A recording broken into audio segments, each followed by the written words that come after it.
You could absolutely make a pair of these in a weekend. Is this popular crochet sock pattern worth $5.49? Today, I'm reviewing this very popular, if not viral by now, basic sock pattern by Olga Poltava to see if this pattern is worth the price tag. While the sock works up rather quickly, I have a lot to say about this little pattern, so you might want to grab some refreshments, a project, and settle on in. If you are new to my paid pattern reviews, well, actually, I see I have a lot of new friends here, which I'm incredibly grateful for. Hi, my name is Holly from Stitch is Gonna Stitch, and you are joining me inside my Northeast Ohio home. For my paid pattern reviews, I grade each set of criteria on the standard American grading scale from 0 to 4.0, or, F to A, and there can be opportunity for extra credit as I see fit, because I can. What makes me qualified to review these paid patterns?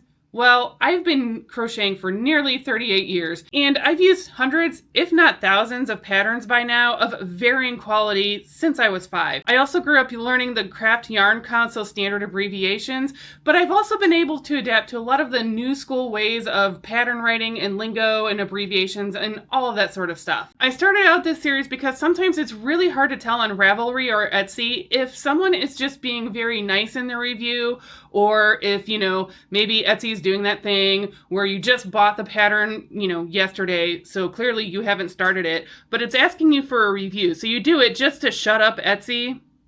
Anyone else? So you're like, yeah, I got it. It was delivered just fine. And then those reviews aren't helpful. So I really wanted to give my fair assessment of these patterns so you can tell if these patterns are worth your own hard-earned money. The obvious disclaimer in the room is we are all very different crafters and artists with our own individual preferences, so take my reviews with a grain of salt. And, I do try to give as much detail as possible without giving away anything proprietary about the design or any copyrighted information. When I decide to make something for a paid pattern review, I knit or crochet that pattern as close to humanly possible to that pattern without any modifications. The 5 categories I grade on are overall design and originality, clear instructions, photos, which includes both the number and the quality of the photos, organization of the pattern, because, that's been an issue, and the last category is all these things considered is taking into account the price. What is the value of this pattern? Let's look at Olga's basic sock pattern, also known as the perfect fit sock. And this pattern claims that you will make a women's size US 7 to 8, and that it's pretty easy to modify, and that this crochet sock is so well fitting, it will even fit inside of a winter boot. That's a tall order because we know most crochet sock patterns are really kind of these chunky slipper looking things and aren't really wearable inside of any sort of shoe. She also states in the description that if you have any trouble at all, you may reach out to her at any time along the way. If you're wondering why someone might want to knit or crochet their very own sock when the yarn itself probably costs more than a, multi-pack of basic socks at the store, I hear you, and that's a fair assessment. And I used to feel the same way, and I resisted learning how to knit socks for at least several years because why? And eventually I did try making one pair because I kind of felt like it was just a knitter's rite of passage, but they are far warmer and will hold up so much better than anything you can find at a box store. For instance, I have this sock that I knit in 2014 and this double layer, sock booty thing that I've had for about 3 years. And these both have been in my same wearing rotation for, since as long as I've had this one, but also I've had this one way longer. And as you can see, this sock is pretty much dead. It's worn through at least one of the layers. The second layer here, the inner layer, it's almost done. And if you look closely at this sock, you can see some stitches are starting to sort of felt together after, 11 years of wear. And I do wear these regularly. I am not precious with my socks. I don't tend to wear them inside shoes as much just because I don't find that personally very comfortable. I mean, those are not going to be degrading anytime soon. I think I've only had one pair of socks really just get worn to the gills. The thing about hand knitted socks, and I imagine it's going to be the same with crocheted socks, this is my very first crocheted sock ever. And the thing about it is, It is both extremely personal and extremely forgiving at the same time. And what I mean by that is you can just knit a sock pattern as is, and generally it's going to fit, and it's going to be forgiving, and it's going to function as a sock. So if it's slightly too big, it's slightly too big, and it'll be loose on your foot, but you can wear it as a sock. If it's slightly on the snug side, it's got a lot of stretch, and especially if you had any sort of ribbing in it, it's also going to fit, and maybe the wearer prefers a snug sock. But there are a lot of aspects that if you really enjoy the process of hand knitting your socks, which occasionally I do sometimes get in a little bit of a sock mojo, or will just continually have some on the needles. Once you sort of start getting to understand what you like in a sock and what you don't like in a sock, you can do all sorts of things by changing the heel out. You can change the toe shape. For instance, this is actually not a very common toe shaping on knit socks. It does happen occasionally, but I just don't see it that much. You can change the fabric density and then also change how many stitches you like on the needle to accommodate for that. I have a slightly wider ball of foot, so I know how to sort of make those adjustments. And after like 19 pairs of socks or something like that in Ravelry, it really just becomes second nature of like when I'm going to go ahead and start doing, decreases or increases to make that like absolute most perfect fit. But also, if I don't feel like doing that and I just want to straight knit or purl, if it's like ribbing or anything like that, I can do that too. I also have friends who love making socks and like the super intricate socks because it's a good like small canvas to try different techniques. This might have even been my first cables. I genuinely don't remember, but they might have been just because it was pretty low risk. And this actually isn't my first pair of socks. I really did try to find the very first socks that I had knit, and I searched and I searched and I searched, and I really cannot find them. And the only explanation, they're here in the house. The only explanation I have is that I know Queso really loved those socks, so I'm sure they are stashed away somewhere, and I'll come across them eventually. Back to Olga's sock pattern. These basic socks are knitted. I was about to say knitted. These are crocheted from the very tippy toe all the way to the cuff or toe up, which I personally prefer. There's no rhyme or reason other than the other way, the cuff to the toe or top down. At least in knitting, there's usually a finishing step that I have a very hard time internalizing, and I just had to refer to my cheat sheet every time. And it's just another step. And because I haven't knit a pair of socks with this rounded toe, I was a little bit skeptical, especially as I was looking at the rounds of patterns and my own personal understanding of how I thought it was going to go and how it actually fits. I just wasn't sure. And one thing I did learn, at least with my very first pair of socks, is don't ever overthink it. Just trust the process and do as it says. And for anybody interested in a mini sock anatomy lesson, I did something for the very first time in my life ever. Is I actually soaked, washed, and fully blocked this sock. Well, as blocked as it's going to get without having proper sock blockers, because I don't have those. So I did my very best. So as you can see, this would be the toe, and her socks are crocheted toe up. This is the foot, so this is your arch and your instep. Then you have this gusset right here, this kind of triangular shape. So luckily this pair of socks, the way that the colors broke out, worked very well. And then you have this heel turn and heel flap, the leg, and then the cuff. So pretty straightforward, and these ones were actually knit cuff down. So, knit the cuff, do the heel flap, heel turn, gusset, and then the rest of the foot and the toe. I really struggled to understand how this sock was going to come together. And again, it was really just a matter of trusting the process. As I mentioned before, for the purpose of these reviews, I do my best to avoid making any adjustments whatsoever. However, I am a US women's size 10 in my shoe, so obviously I knew I was going to have to at least lengthen it and see how everything else was going to work out. Also, my gauge might have been slightly larger, and I decided to roll with it for two reasons. Is I would typically go down one hook size at least, and I didn't have that crochet hook somehow after 38 years. So that was news to me that I didn't have that particular crochet hook size. So I went ahead and rolled with it because I'm like, well, I'm a size 10, maybe my foot's a little bit wider. And, I had the opportunity to try this on along the way. And, don't go screenshotting all of this and selling these pictures all over. Anyway, so I did have to trust the process. The other thing I had to do was throw away any knowledge that I had of, sock knitting from the knitting perspective, because going toe up, often one of the instructions that you will see is to stop knitting approximately 1/2 inch to 1 inch right before your ankle makes that break. Well, don't break your ankle, but that curvature, it'll tell you to stop before there.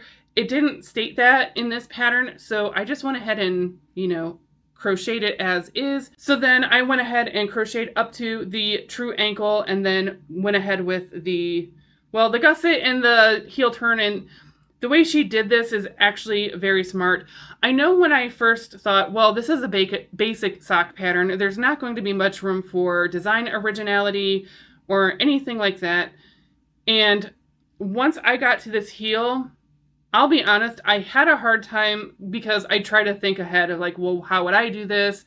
Or what do I think I would expect from this? So if I actually try to think about it in terms of how I thought I might construct this sock, I was actually kind of stumped. So I really just had to throw all of my notions out of the window and stop trying to think about what I would do and go, well, Olga wrote this pattern. Let me see what she has to do.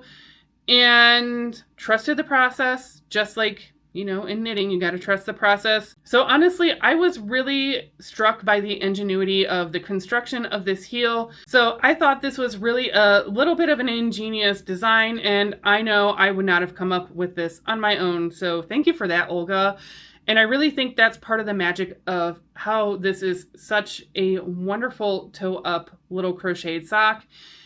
And as far as fit and claiming to be the perfect fit, now I have worn this a little bit, but not enough to see if it's going to mold to my foot or not.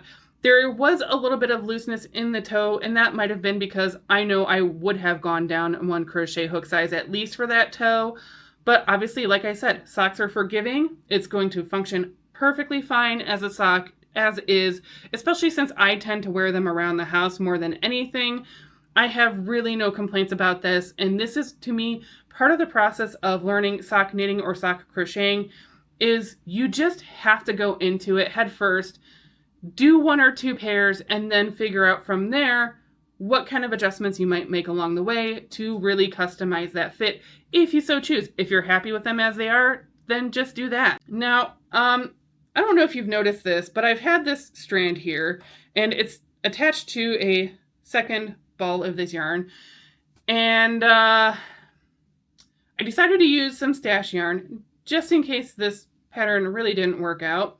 So this is just the classic Patton's Croy sock yarn in the color Salt Water, and what I failed to realize when I grabbed this out of my stash is, yes, these are 50-gram balls, and that's what I would expect to make a full pair of socks with. Well, one ball of 50 grams per sock. So I had 2 balls of it, and I thought, well, I'm going to get 2 socks out of it.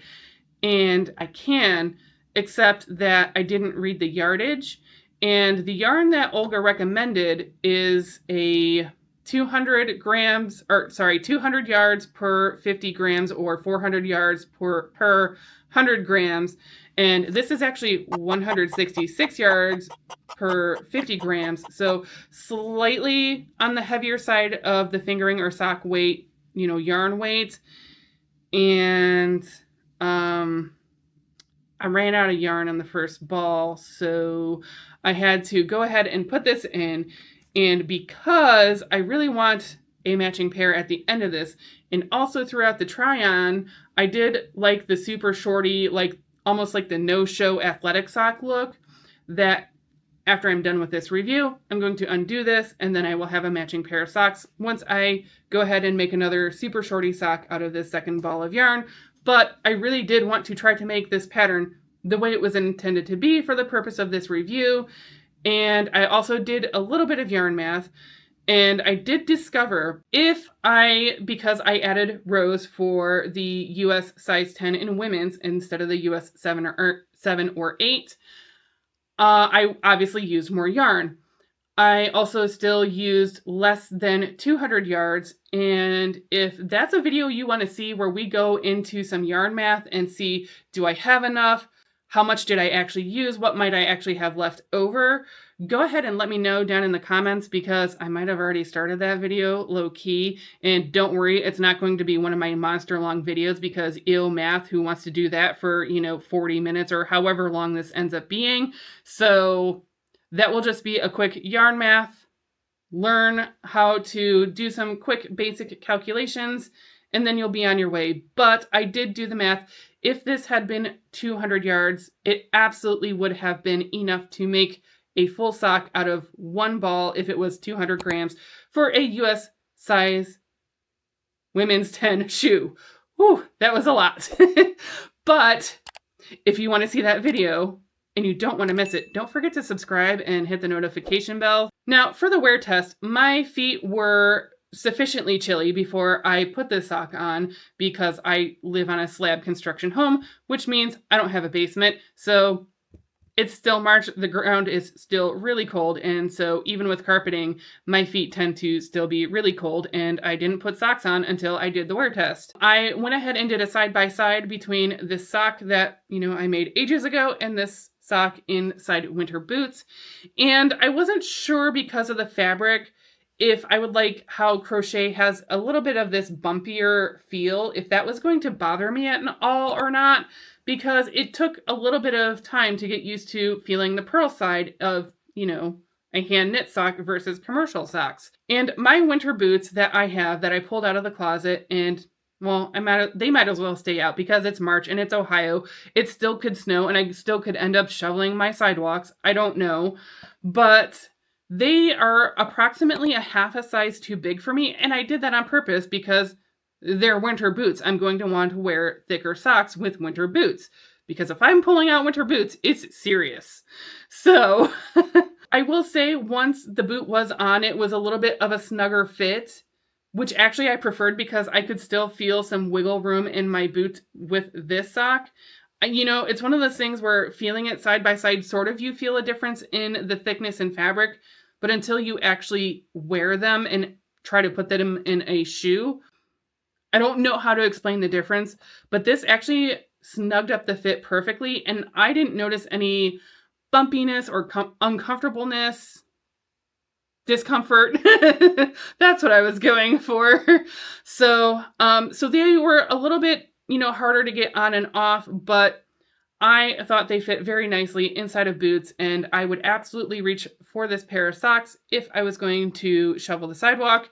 And so for all of those reasons, overall originality and design is clearly an A, or 4 points. As far as clear instructions go, starting the sock was so simple. I had no issues at all. If you know how to make a magic circle and you know how to single crochet or increase, you can absolutely just be on your way. And I don't have any complaints about that.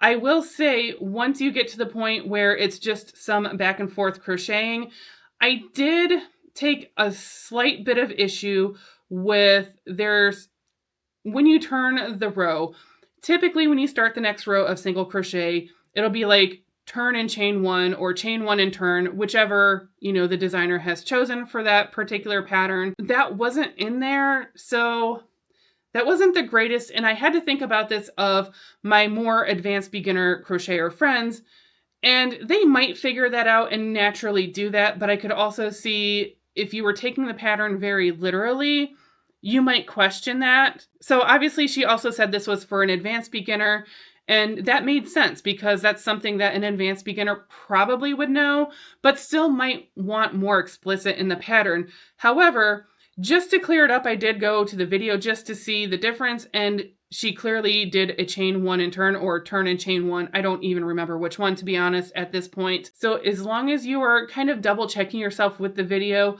there was no problems with that. That's just a personal written pattern preference from my standpoint. I could go either way on that, and I'd be interested to know like what your thoughts are on that. Do you feel like you need that implied chain one to be written out?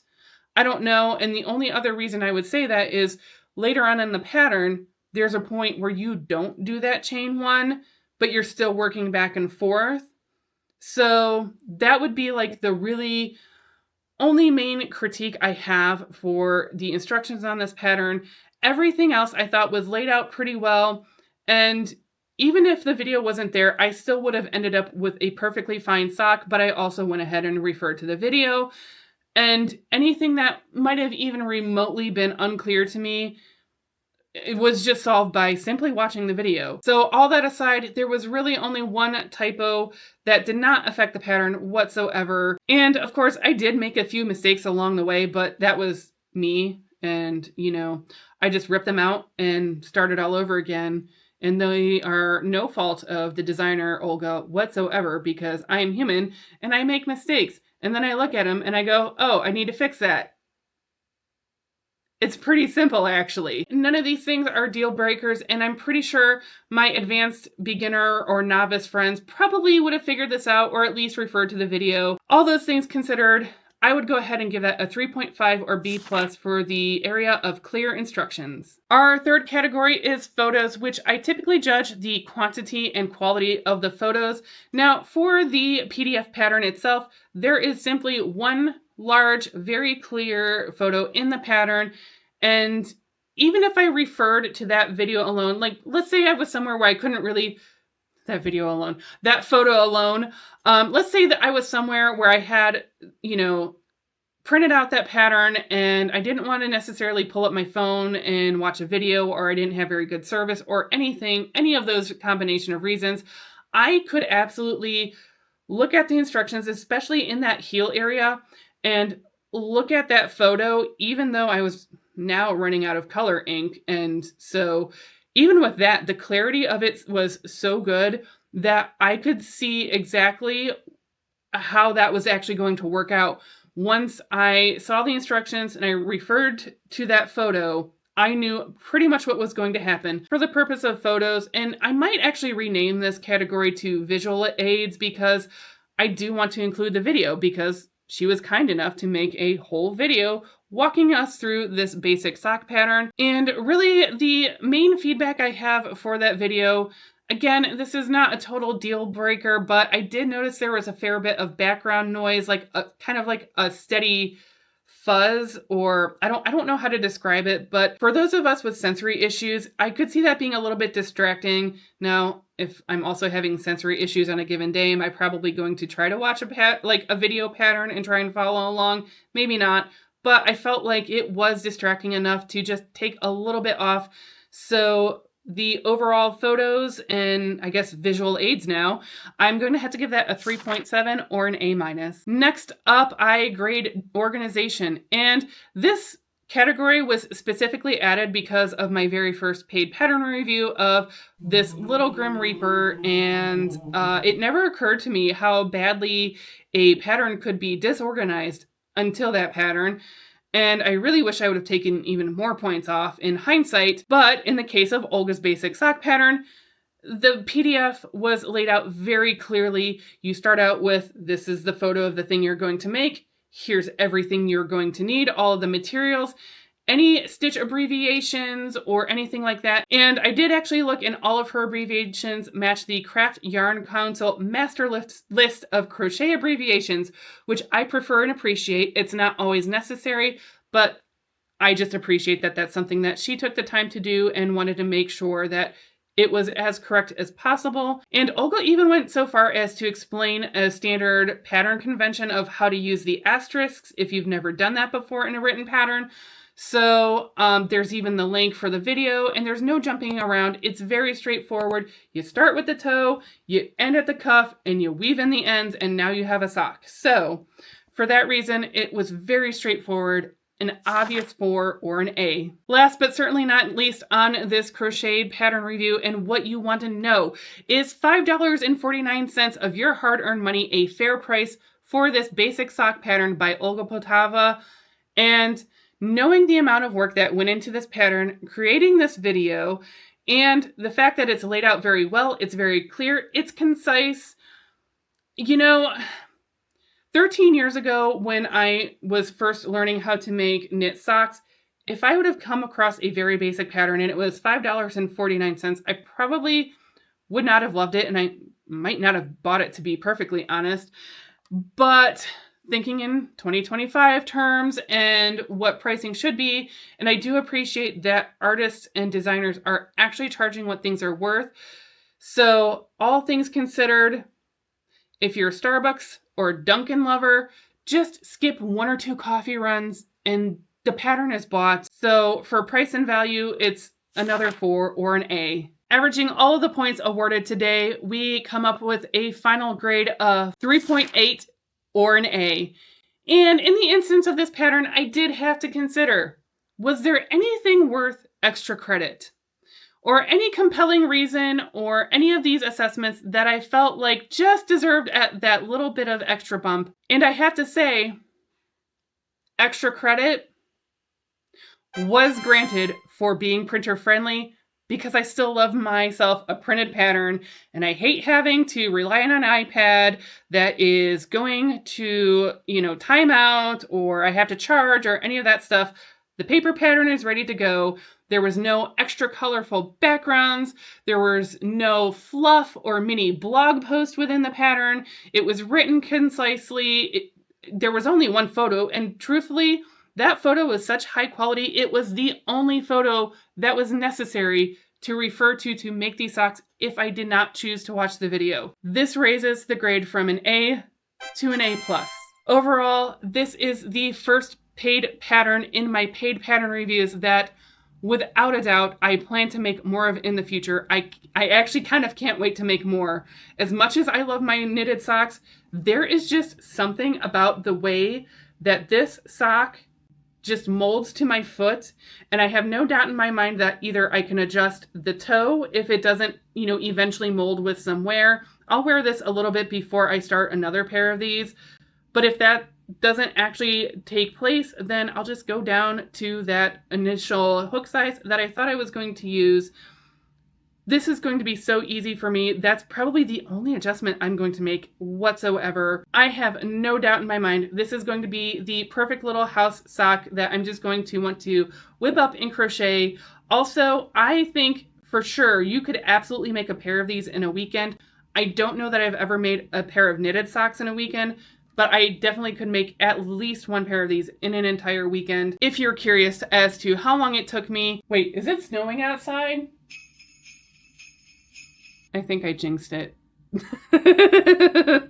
Oh no. I really hope you enjoyed this paid pattern review of Olga Poltava's basic crochet sock pattern.